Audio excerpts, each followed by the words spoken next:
निर्देशांक ज्यामिति चैप्टर का नाम है भाई। और निर्देशांक ज्यामिति में जो हाई स्कूल की ज्यामिति वो 9th वाली ज्यामिति पढ़ चुके हैं आप, जिसमें आप एक्स एक्स वाई एक्स के बारे में पढ़ चुके हो।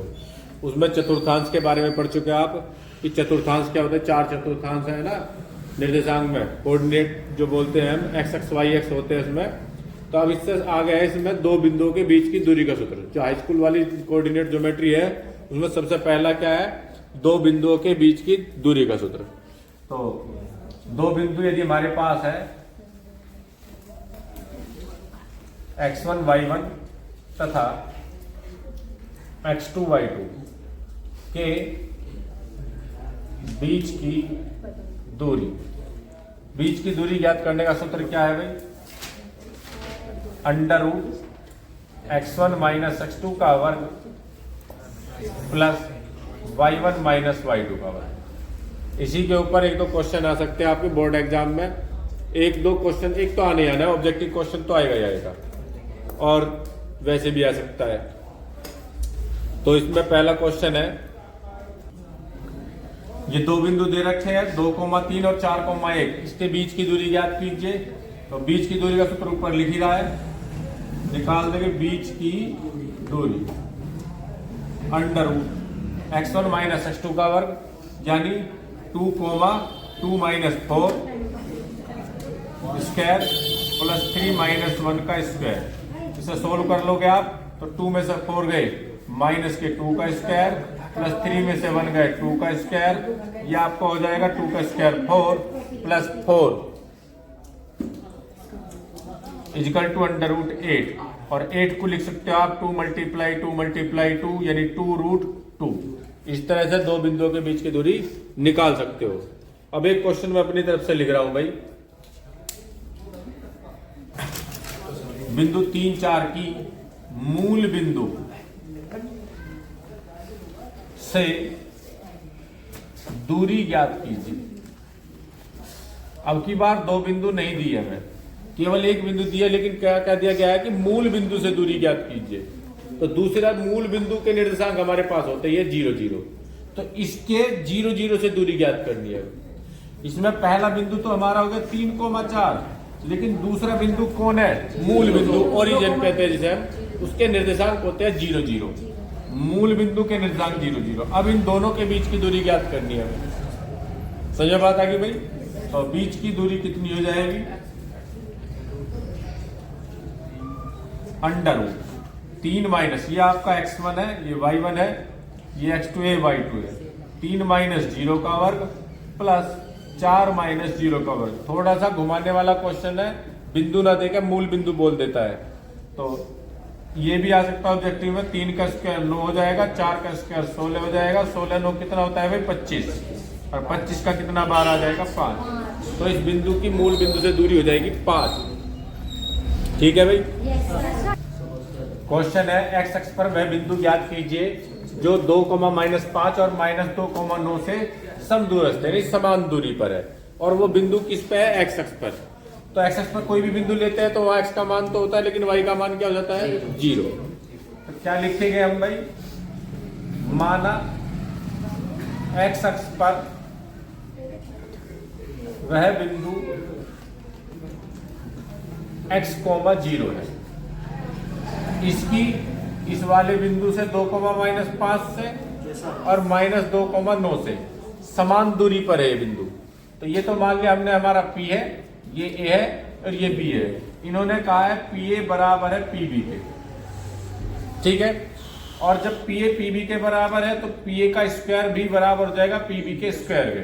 तो लगाओ इन दो बिंदुओं के बीच की दूरी का सूत्र लगाओ, अंडर रूट, ये हमारा x1 y1 है और ये हमारा x2 y2। तो लगेगा x माइनस 2 का स्क्वायर प्लस 0 माइनस 5 का, माइनस माइनस प्लस हो जाएगा 5 का स्क्वायर बराबर under root x minus minus plus 2 हो जाएगा स्क्वायर जब इनका लगाएंगे, और 0 माइनस 9 का स्क्वायर। यहां हमने दोनों का स्क्वायर भी कर दिया पहले से, तो स्क्वायर कर दो आप। स्क्वायर से इनके क्या कट जाएंगे, रूट। और अब इनके फॉर्मूले खोल दो, x माइनस 2 का होल स्क्वायर खोलेंगे तो x square plus 2 square minus 2 दूनी 4x और 5 का स्क्वायर 25। इसी तरह से x स्क्वायर प्लस 2 का स्क्वायर कितना हो गया 4 और 2 दूनी 4 एक्स प्लस 0 माइनस 9 तो माइनस के 9 है, माइनस के 9 का स्क्वायर हो जाएगा 81। एक्स स्क्वायर से एक्स स्क्वायर कट गया, 4 से 4 कट गया। अब ये माइनस के 4x है प्लस 25 बराबर 4x प्लस 81। इस माइनस के 4x को इधर ले जाओ, 81 को इधर, तो 25 प्लस का है 81 इधर आके माइनस का हो जाएगा। ये 4x और 4x इधर जाके प्लस का, क्या हुआ 25 में से 81 घटाओगे तो कितना बचा, 11 में से 5 गए 6 और 7 में से 2 गए 5 इजिकल टू 8x और ये माइनस के बचेंगे भाई, 81 माइनस का है 8 7 56 तो x की वैल्यू माइनस के 7 आ गई। तो बिंदु के निर्देशांक क्या आगे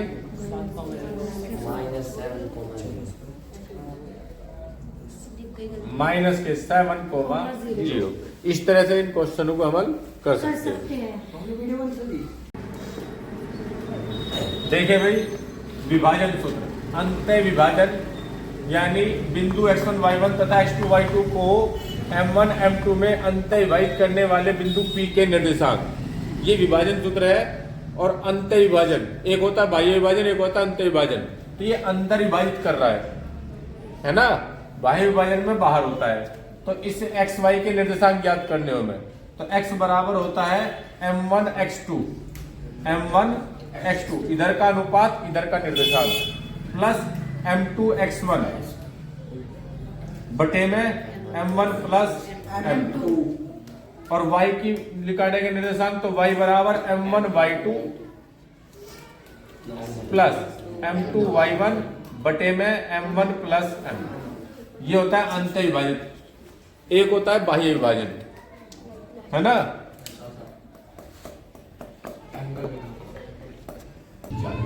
बाह्य विभाजन, बाह्य विभाजन में क्या होता है, ये हमारा है अब की बार a जो है ये है x1 y1 और b है यहां पर x2 y2 और p अब की बार बाहर है यहां xy, इसके निर्देशांक निकालने हो। तो अब यहाँ पे अनुपात वही है m1 m2। तो फॉर्मूले में क्या होता है, बस चेंजिंग कि यहाँ बीच में माइनस आ जाता है दोनों तरफ। बाह्य विभाजन में क्या जाता है माइनस, तो x बराबर क्या हो जाएगा m1 x2 minus m2 x1 बटे में m1 माइनस m2 और y इक्वल टू जाएगा m1 y2 minus m2 y1 बटे में m1 माइनस m2। ये हो जाता है, ठीक है। फिर आता है मध्य बिंदु के निर्देशांक, ठीक है। अब मध्य बिंदु क्या है, बीचों बीच, तो अनुपात दोनों तरफ बराबर होगा। मध्य बिंदु का मतलब क्या है, मिड पॉइंट, बीच में। तो ये दोनों अनुपात अलग अलग ना होकर बराबर हो जाएंगे। यदि हम देखो यहां से करना चाहे तो ये दोनों अनुपात बराबर हो जाए हमारे, तो x इक्वल टू क्या आ जाएगा भाई, m1 और m2 दोनों क्या हो जाए mm, अनुपात बराबर हो जाए तभी तो मध्य में होगा। तो ये mm हो गया, तो यहां लिखूं मैं m x2 plus m x1 बटे में m प्लस m। ये एक और एक कितना हो गया 2, x equal to m common आ गया दोनों में से, तो यहाँ x2 प्लस x1 और बटे में 2m हो जाएगा, इससे कट गया। तो x इक्वल टू क्या आ गया x1 प्लस x2 बटे 2। इसी तरह से y इक्वल टू क्या हो जाएगा y1 प्लस y2 बटे 2। यानी मध्य बिंदु के निर्देशांक क्या निकल आएंगे हमारे x1 प्लस x2 बटे 2, y1 प्लस y2 बटे 2। इसे नोट कर लो भाई,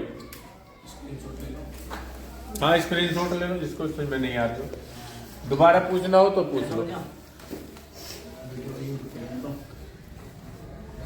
x1 y1 और ये है x2 y2, इनका मध्य बिंदु P है। यदि मिड पॉइंट यदि P है तो मिड पॉइंट के कोऑर्डिनेट क्या हो जाते हैं, x इक्वल टू जो हमने अभी बताए थे इधर निकाल के, वही है कि x1 प्लस x2 बटे 2 और y equal to y1 plus y2 बटे 2। त्रिभुज के शीर्ष के निर्देशांक, यदि त्रिभुज के शीर्ष के निर्देशांक हमारे पास है x1 y1 x2 y2 और x3 y3, तो हम त्रिभुज का केंद्र निकाल सकते हैं। त्रिभुज का केंद्र वो होता है x1 plus x2 plus x3 बटे 3 और y1 plus y2 plus y3 बटे 3। ये होता है त्रिभुज के केंद्र के निर्देशांक। अब हम क्वेश्चनों की तरफ चलेंगे। एक्सरसाइज खोल लो भाई। ये दो बिंदु है हमारे, ये हो गया x1 y1, ये हो गया x2 y2 और इनको अंतः विभाजित करता है बिंदु x y और किस अनुपात में? 2:3 में। यह अनुपात दे रखा है। तो बिंदु P के निर्देशांक ज्ञात करने हैं हमें।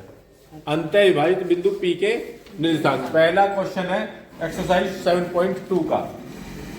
एक्सरसाइज 7.2 का एनसीईआरटी का पहला क्वेश्चन है।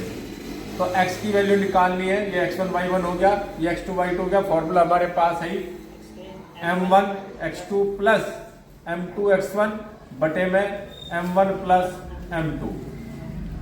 2 गुणा 4 m1 गुणा x2 प्लस m2 का मान 3 गुणा x1 का मान माइनस का 1 बटे में 2 प्लस 3। हल कर लेंगे इसे हम। 4 दूनी 8 माइनस 3 एकम 3 बटे 5 और 8 में से 3 गए 5 बटे 5, 5 से 5 करके कितना आ गया? x की वैल्यू 1 आ गई। y is equal to m1 y2 plus m2 y1 बटे में m1 प्लस m2। बोल क्यों रहा? m1 का मान 2 गुणा माइनस के 3 प्लस 3 गुणा 7 बटे में 2 प्लस 3।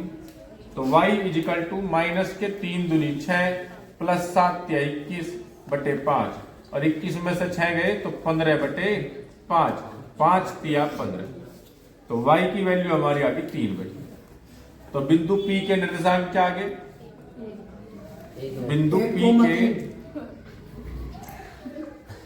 निर्देशांक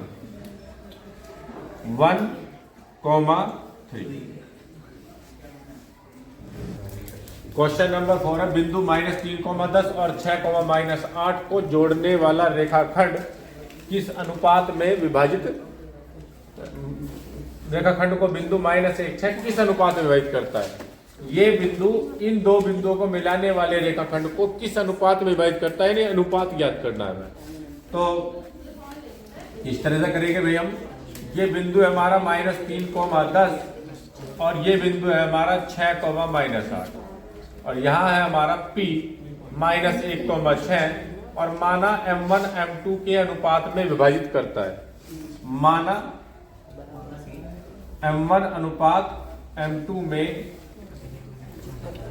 विभाजित करता है। तो देखो भाई अब हमें अनुपात ज्ञात करना है तो केवल एक ही निर्देशांक लगाने से हमारा अनुपात निकल सकता है। या तो x वाला लगा लो या y वाला। ठीक है भाई। तो x इजिकल टू क्या हो जाएगा? हमारा फॉर्मूला होता है m1 x2 plus m2 x1 बटे m1 प्लस m2। x की वैल्यू क्या है? -1 इजिकल टू m1 गुणा 6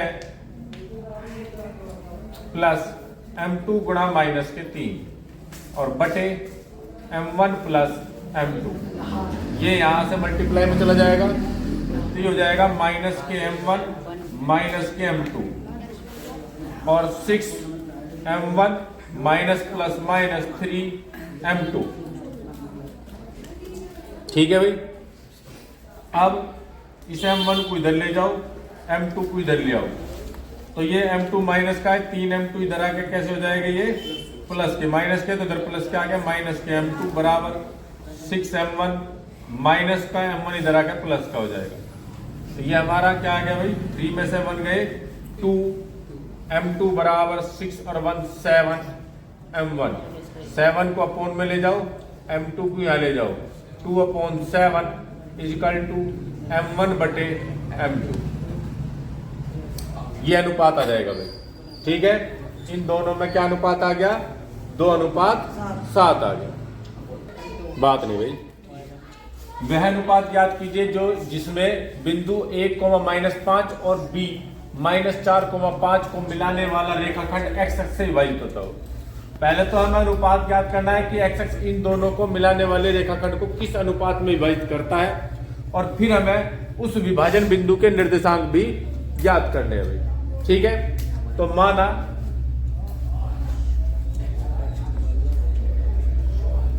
एक्स अक्ष बिंदु ए व बी को मिलाने वाले रेखाखंड को M1 अनुपात M2 में विभाजित करता है। अब कोई एक्स एक्स पर कोई बिंदु होगा तो एक्स एक्स पर जो भी बिंदु लेंगे उसमें एक्स का मान तो होगा लेकिन वाई का मान 0 होगा। यही बात ध्यान रखनी है हमें। ये हमारा ए है 1 कोमा माइनस के 5 और ये हमारा बी है -4,5 और यहाँ पे कोई बिंदु पी है जो एक्स एक्स पर स्थित है। ये बिंदु पी कहाँ है? एक्स एक्स पर और इसके निर्देशांक हो गए x, 0 क्योंकि कोई भी बिंदु एक्स एक्स पर लेंगे तो उसके निर्देशांक में y का मान 0 होगा। एक्स एक्स पर किसी भी बिंदु के निर्देशांक जब लिखते हैं हम तो y की वैल्यू क्या होती है? उसकी 0 होती है। तो इसलिए इसका 0 होगा। ये अनुपात हो गया हमारा M1 M2। ठीक है भाई। अब लगाओ यहाँ पे। अब हम फॉर्म क्या लगाएंगे अनुपात वाला? पहले तो हमने देखो वहां पे जो क्वेश्चन पिछला क्वेश्चन करा था उसमें x बराबर लगा लिया था लेकिन यहाँ पे हमारा x का मान नहीं है, y की वैल्यू है हमारे पास 0। तो हम फॉर्मूला y वाला लगाएंगे। y बराबर M1 y2 plus M2 y1 बटे में M1 प्लस M2 और y की वैल्यू क्या है हमारी? 0 बराबर M1 गुना 5 प्लस M2 गुना माइनस के 5 बटे M1 प्लस M2। ये यहां चला जाएगा 0 के गुणा में सारा ही, तो ये 0 हो गया भाई। ये 5 M1 माइनस के 5 M2, ठीक है। और 5 M2 को इधर ले आओगे तो प्लस का हो जाएगा बराबर 5 M1। अब ये 5 इसके बटे में ले जाओ, M2 को इसके बटे में, तो 5 बटे 5 बराबर M1 बटे M2। 5 एकम 5 5 एकम 5 तो आपका M1 अनुपात M2 बराबर 1 अनुपात 1 आ गया। तो अनुपात निकल गया। इसका मतलब P क्या है? ये मध्य बिंदु है। 1 अनुपात 1 आ गया तो मध्य बिंदु। अब हमें P के निर्देशांक बताने हैं तो P के निर्देशांक बताने के लिए क्या करेंगे हम? x के वैल्यू निकाल लो। अनुपात हमारे पास है ही, तो x इक्वल टू क्या हो जाएगा? M1 x2 plus M2 x1 बटे में M1 प्लस M2। सीधा लगाऊं 1 गुना माइनस के 4 प्लस 1 गुना 1 बटे में M1 प्लस M2 माइनस के 4 एकम 4 प्लस 1 बटे में 2 तो x इक्वल टू माइनस के 3 बटे 2। तो P के निर्देशांक क्या आ गए? क्या गए भाई? -3 बटे 2, 0। ये आ जाएगा हमारे P के निर्देशांक।